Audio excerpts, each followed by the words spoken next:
So this was a very relatively easy assignment for our speakers. All they had to do tonight was come forward, seriously, and it's difficult, I think. Come forward, though, with one story, one leadership story, one story from their life, professionally or personally, from which they drew a significant leadership lesson.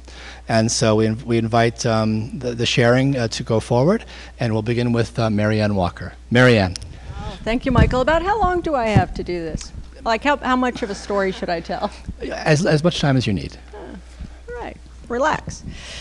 Well, let's see. Thank you, Dr. Brophy. It's an honor to be here in such wonderful company. I started my business back in 1984. The idea derived from straight after college. I was a court interpreter for the criminal court system. And my job was to translate for people who didn't speak English, who spoke specifically Spanish.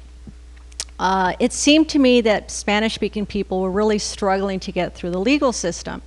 So the idea was, why don't I put together a company where I could find attorneys in different specialties and different geographies who could take care of Spanish-speaking clients. So off we went, advertising in the Spanish media, KMEX, Telemundo. Well, a year later, I realized that it wasn't really that they didn't speak English that was causing them trouble to get through the legal system, but rather that law is a language of its own. And all lay people struggle getting through the legal system. So in 1985, I founded 1-800-THE-LAW 2 to again provide affordable attorneys to our community, this time in English as well. So this program is going relatively well. What I was thinking about the college students here is how does a young entrepreneur take an idea that seems like a good idea and then end up with 1 million clients? Like how do you do that? Well, I thought I'd share my story. I was 22 when I started Los Defensores and 1-800-THE-LAW 2 with absolutely no business experience in a brand new industry. That is, the U.S. Supreme Court had just approved for attorneys to advertise. Well, the good news was I knew that there was no information out there for me. There were no models for me to follow. So I had to go out and find the information from the experts. So I found the experts in legal and human resources and call center, customer service, building, and production, creative. All this is going pretty well until, and so maybe the first year I think we had some 10,000 people calling us looking for lawyers, and I'm thinking, oh, this is serving the community, this is working.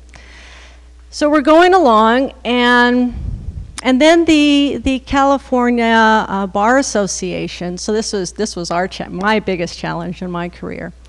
The California Bar Association says, where the U.S. Supreme Court has approved for attorneys to advertise, we're not so sure about this cooperative model you have, where you're pooling attorneys together. That opinion was silent on that. So we're challenging the ability for your business to exist.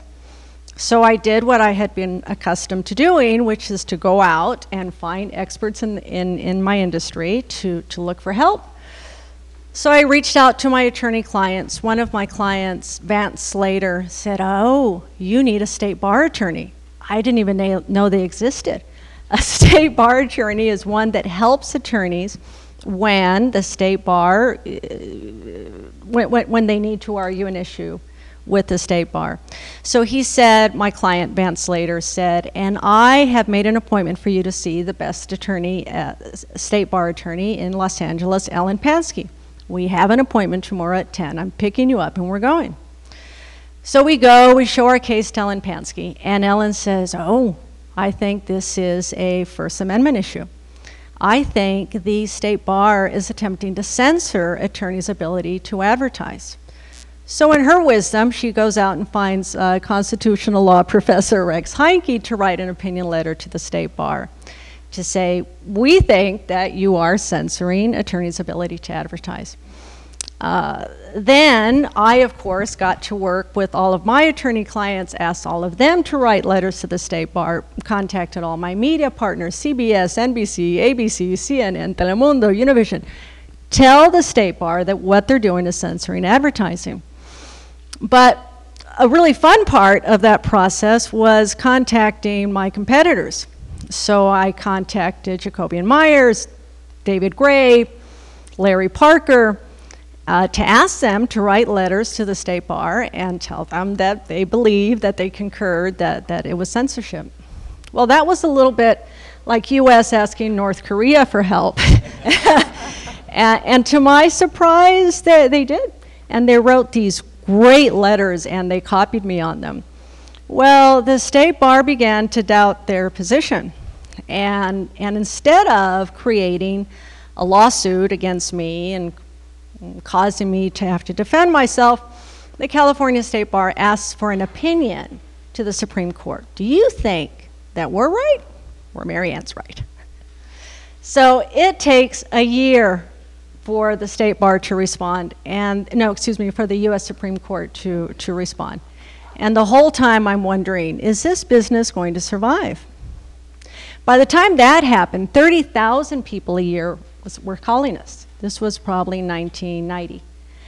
And so Clarence Thomas answers, Justice Clarence Thomas answered a year after in a letter, says, yeah, I do think you're trying to censor lawyer advertising. And this was a big win, and all of a sudden my company and I were in all the legal journals because we had broken this giant barrier.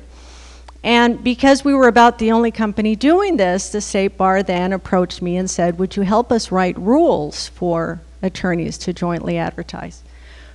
Where I was honored, I was terrorized.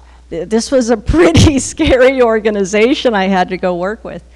But we went, we wrote the rules, and 29 years later, we have created an entire industry, thousands of jobs. And my company, to this date, has helped over 1 million people find attorneys, affordable attorneys in their community. So I wanted to pass some advice along to the young students here. And that is, in my quest to find information to put together a business that had no models, what I found is I was continuously looking for people who I thought had the information. And sometimes, about half the time, I thought I had my expert and I would ask him for information. And the information was scarce or not available or partial.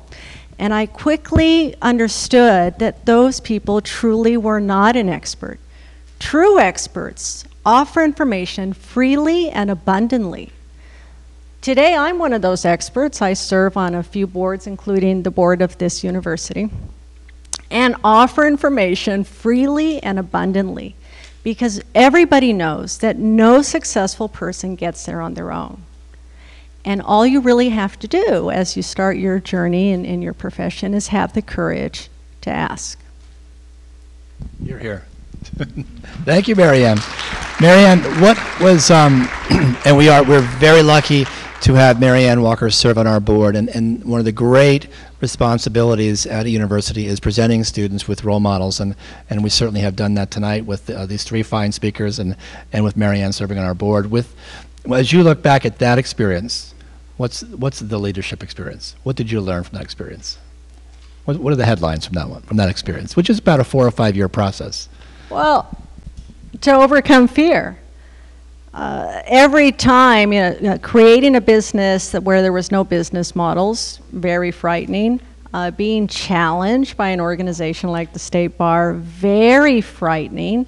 As I was bringing information from different sources, that was different professionals and vendors and colleagues and peers and friends, the information wasn't necessarily congruent. And fellowship wasn't great because it seemed kind of like my strategic models weren't working. So what I did was just go ahead and take those first hard steps on my own. And as soon as folks could start to see success, and my followers grew and grew and grew, and the trust in that I was capable of finding the right information to bring back to the company to grow it.